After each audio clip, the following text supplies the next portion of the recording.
In the depths of autumn, a chill settled over the roads like a damp shroud. Fog crept in with a lifeless whisper, shrouding everything in an impenetrable veil.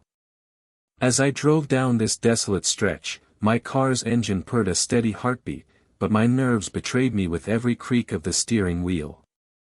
The trees loomed like skeletal fingers, their branches grasping for me like bony claws. The road itself seemed to sigh in protest as I navigated through the eerie landscape.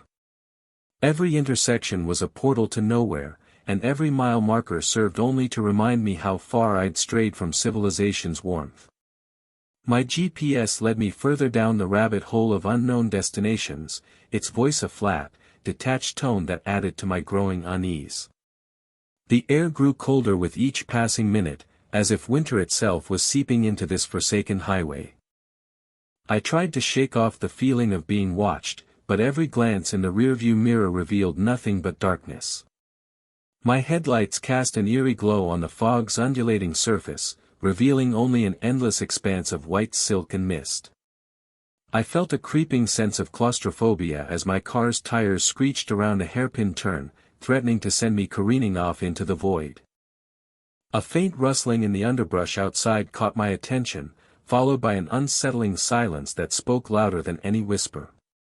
My heart racing, I adjusted my seatbelt with a shaking hand, while my passenger seemed oblivious to the growing unease. The engine's hum grew louder, more insistent, as if urging me onward into this nightmarish world. The darkness outside seemed to be coalescing into something tangible, taking shape like a living thing. Flickers of movement danced across the tree's limbs, casting macabre silhouettes on my dashboard. My breath caught in my throat as I spotted it, a figure standing just beyond the tree line, its presence barely perceptible until it resolved into a humanoid form shrouded in fog. My driver's eyes flickered open to find her staring out the window with an unnerving intensity, her pupils constricting into unblinking black dots. The wind died, leaving only an oppressive stillness that weighed me down like a physical force. Her voice was barely audible, but it sent shivers coursing through my veins as she whispered a single phrase, "Get off the road."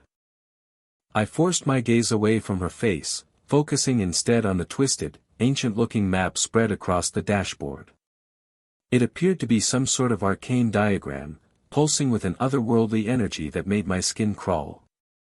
The symbols seemed to shift and writhe like living serpents as I studied them in desperation for any clue. A low, mournful moan echoed through the fog, followed by an unearthly silence.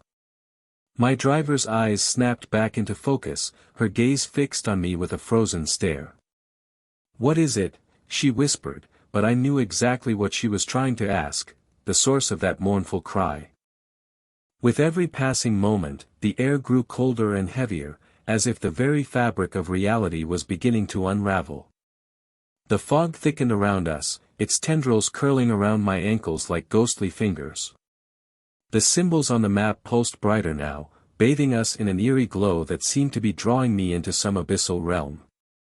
My driver's hand shot out from across the seat, grasping for mine as if trying to anchor her to reality. Her touch was a desperate attempt to hold on to something tangible, but I knew she'd never leave this place behind. We were trapped in this foggy purgatory, doomed to wander its twisted paths until what? Suddenly, the engine sputtered and died, plunging us into an eternal silence. My driver's grip tightened around mine, her fingers digging deep as if trying to hold me fast. And then, just as I thought all was lost, a faint whisper seemed to caress my ear, "I'm home."